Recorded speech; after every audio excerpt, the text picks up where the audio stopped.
If you've never been to Bouchard Gardens, you ever get the opportunity to go someday, you'll want to go there. It's on Vancouver Island, just off the coast of British Columbia.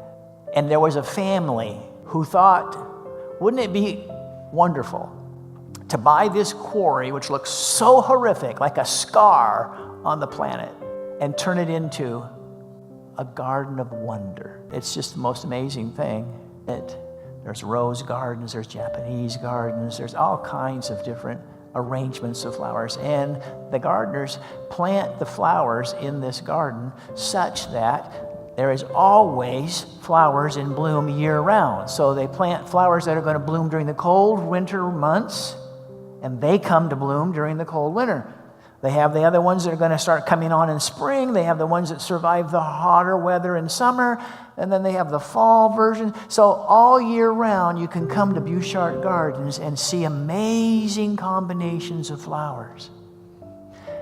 And they're mouth-dropping. They're stunning. Those paths are just packed with people. And I've stood next to people many times, and I've never heard anybody say, I wonder if you can buy flower seeds that will arrange themselves like this. This is my Father glorified. See, you want to honor God? Look at how he gets honored. My Father is glorified when you bear much fruit. Let's think about this very carefully. Why would the Father be glorified if you bear fruit? The only reason he'd get the glory for the fruit in your life would be if he was the one who produced it. Does that make sense? See, the Father is the gardener. And people don't glorify the plants. They glorify gardeners.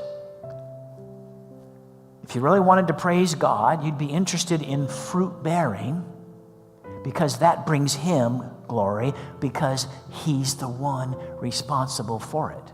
Do you remember that when God called Abraham and told him, I'm going to have a chosen people and we're going to do wonderful things with it? And he tells Moses, go tell the people I'm going to pull them out of bondage. And it wasn't simply to give a group of people extra benefits. His objective was that the entire onlooking world would see what it looks like to have a corporate body of people that have determined to give God their lives and to live in absolute trust and dependence upon him, and watch what God can do for people who live that way, in the hopes that the world would be attracted to wanting to know him too.